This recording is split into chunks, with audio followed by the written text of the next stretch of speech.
Hey guys, it's Whitney and welcome to my channel. Today I'm going to be answering your questions about gymnastics. So, let's get started. So the first question is, how do I get into gymnastics? So I would look online and search gyms near you and go ahead and call and see if you can try out. Most gyms will let you train with them for a couple days, but make sure the gym is a good fit for you before you commit. How long does it take to learn a new skill?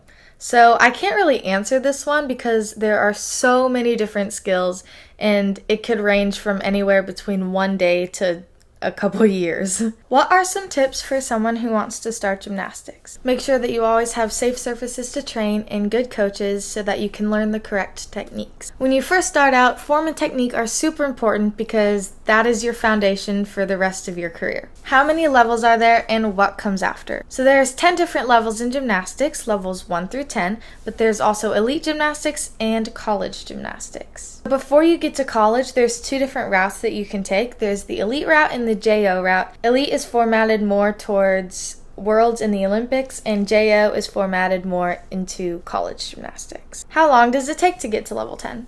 So this is different for literally everybody. Some people get held back a couple levels and some people skip levels. If you didn't skip any levels or get held back, then it would probably take you 10 years to complete level 10. For me, I skipped level 5 and 6, so it took me a little less. And some people stay in levels longer so that they can perfect their skills. What is the scariest event? So in my opinion, the scariest event is beam because it's high off the ground and it's only 4 inches. And you have to do a bunch of flips without falling off, and when you fall off it hurts. But this is different for everybody, obviously. But I'm pretty sure most people would agree with me that beam is the scariest. How do you deal with your period? So I've never really addressed this on my channel before, but a bunch of you guys were asking for my advice. Periods are completely natural and every single girl has them, but it can be a little stressful when you're wearing a leotard every day. The best thing to do is to wear a tampon and one of those thin panty liners.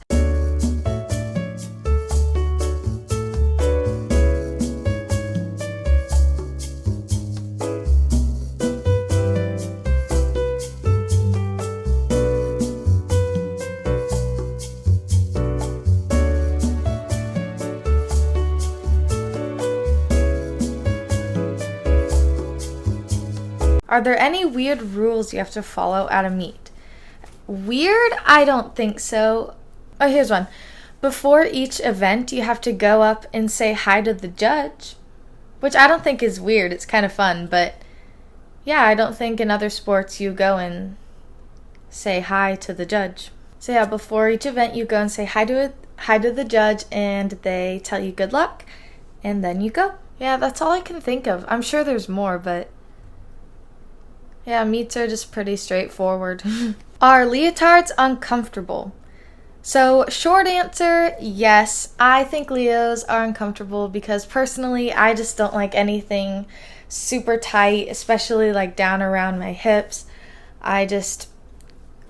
So, yes, I think Leos are uncomfy, but honestly, I don't even notice it since I wear them every day. Like when you first wake up and you have to take your pajamas off.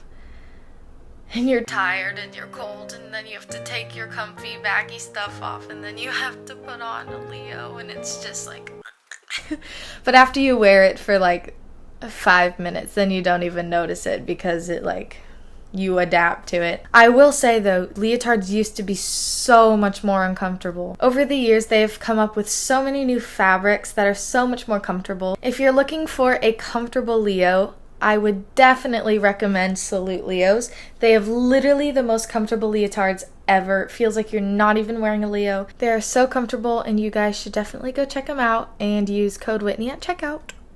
How often do you need to be in the gym? I think most gymnasts have to be in the gym at least 20 hours. I train for 25 hours. I used to train for 30.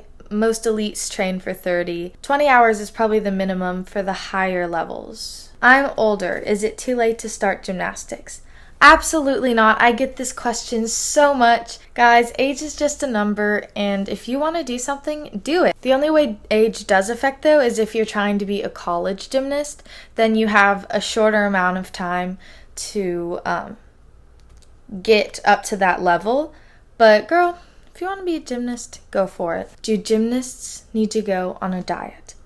This is another question that I get asked so much. No, you do not need to go on a diet. I'm sure some gymnasts have a meal plan that they have, but I wouldn't call it a diet. I'd call it a healthy eating lifestyle. So it's not really a restrictive diet, it's more just making healthier choices. How long do you stretch and condition? So stretching and conditioning is so important to a gymnast because you need to be strong and flexible in order to execute your skills. It's honestly different with every single gym, and there's summer schedules and fall schedules and preseason schedules and meet season schedules.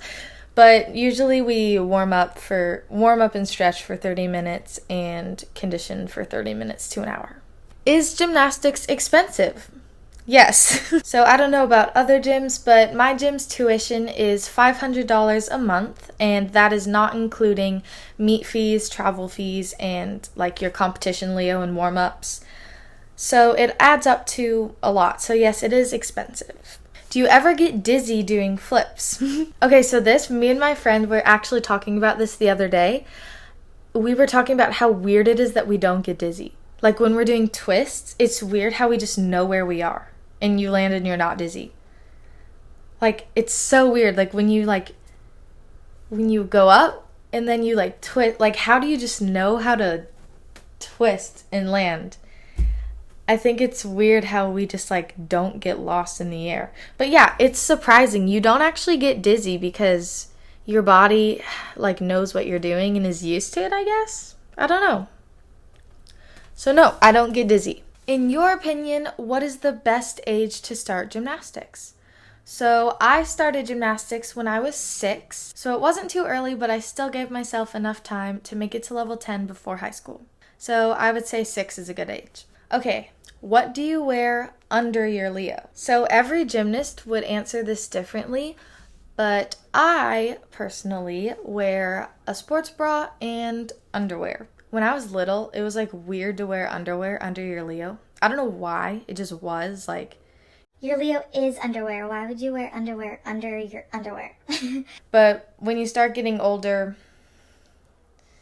and, a lot of girls start to wear briefs under their Leo. So yeah, if you're looking for briefs to wear, I would definitely recommend something thin and seamless. I would highly recommend Under Armour, but I also have some Target brand and it's fine. Also, I know the question was under, but a lot of people wear Nike Pros over their Leo because it makes them feel more comfortable. Is gymnastics dangerous?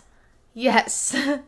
But if you learn with correct technique and have good landing mats and proper equipment and coaches that you trust, it can be a lot less dangerous.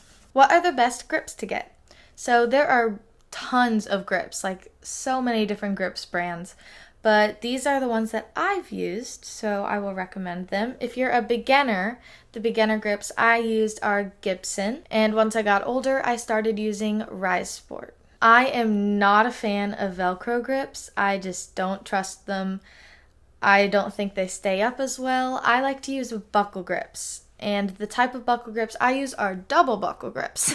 The reason why I like buckle grips is because I just feel so much more secure, and with the double buckle added, it just makes me feel super safe, and I don't have to worry about. Are some judges more strict than others? Yes. Every judge is different, and every judge sees different little things, and every judge looks for something different. I don't know why I was doing that. So yes, just like there's strict teachers and nicer teachers, there are stricter judges and nicer judges. But it's kind of fun to go to different meets and see how other judges score you. So those are all the questions I'm going to answer for today. Let me know if you guys would like a part 2, because you guys inserted so many questions, I could barely scroll through them all. But I hope you enjoyed, and I'll see you next time. Bye!